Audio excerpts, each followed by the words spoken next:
Okay, here's the rig I got put together.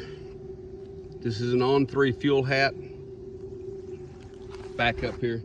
I've got it in a closed loop, so it's at maximum recirc. I have twin 450 Walbro pumps in this thing. You can see I added, which because the on-3 does not come with it, I added a flexible pipe, which is one of the fuel supplies for the return, so it's close to the bottom. If you don't, it's going to splash all the fuel in the tank. I'm running about 2 inches of fuel, and the pumps are sitting right on the bottom, which is the same way that they're going to sit inside the fuel tank. The distance from the underside to the bottom of the pump's filter to the underside, or I should say, from the bottom of the slosh pot inside the tank to the very top where it mounts, is 6 1/8 inches. This is set up at 6 inches. It just does fit in a Cobra gas tank. That's what, 2002, 2004. Last year Ford did the return systems. I'm putting this into an SN95. This will also work in a Fox body. The question was, can you put two 450 pumps on an on-3 hat, which is a pretty nice unit, and make it work? Well, experience has shown me with other fuel systems that the recirc rate may be so high it agitates the fuel, the pumps start picking up air, and you wind up with a lean out scenario. The lower the fuel level gets and the longer you drive the car. The temperature of the fuel makes a big difference too. I'm running a fuel cooler I added onto my vehicle. So in any case, I've already tested it. I'm going to power this thing up. I'm running one pump. This is one pump running in full recirc, everything it could possibly do.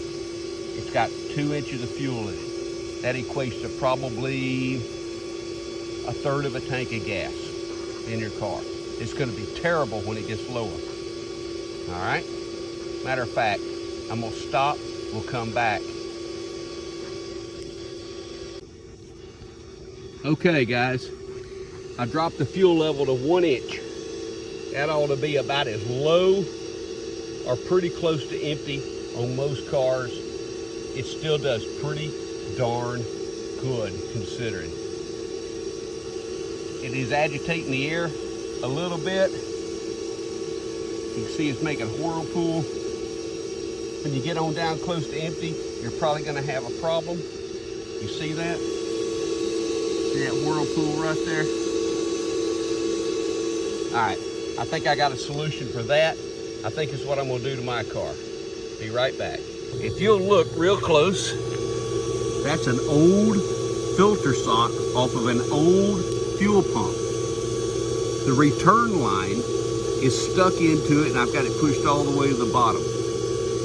It looks to me like it de-aerates the fuel, spreads it out, slows it down, and there's absolutely no bubbles in the system right now. Pretty cool. Tell you what I'm gonna do next. I'm gonna shut it off. I'm gonna put both pumps on where both pumps run at the same time. That'll be two 450s at one time with 1 inch of fuel in the tank. And let's see what it looks like. 1 inch of fuel. Two 450 Walbros running at the same time. The recirc rate is crazy. Look how it's curling up off the edge from the return. There's basically no air in the system. That should impress anybody. If you're gonna set one of these things up and you want to eliminate problems down the road, okay, Also, 450 Walbros will not fit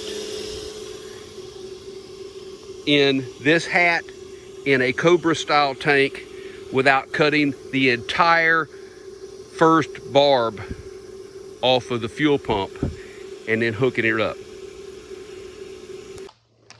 Things you need to know to install an on-3 Walbro 450 pump fuel hat into a Cobra 2002-2004 fuel tank into a Fox body or a SN95. First things first, you see this little vent neck that stands up in the slosh pot? You probably have to bend that out of the way. Let's walk over here. Here's my fuel hat, rigged up, ready to go with 2 pumps on it. As you can see,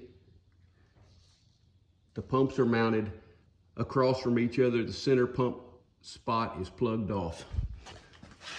I used a return line with a spare fitting that came with it and a hose, a fill hose that is installed here, and it has a filter sock stuck over it. That slows down the aeration of the fuel at low fuel levels. This works. I got videos out there that can show it in action. Gosh, what else? You're gonna need the sending unit that comes for the tank. Might as well buy that, get it at the same time. The pumps are hung off of the hoses that clamp them in place. You will have to take it and cut 1 full barb off of the top of the pump, the discharge of the pump. I used a Dremel tool. Otherwise, the assembly is going to be too long to fit in the tank. You have 6 1/8 inches is all you have. Let me lean this over. From here, okay, there you go. From here to the bottom, you got 6 1/8 inches. That's all there is in a tank. You have to cut the barb off or you're gonna be about 6 1/2. You'll never get them to bolt into the tank. Other than that, it's reasonably straightforward.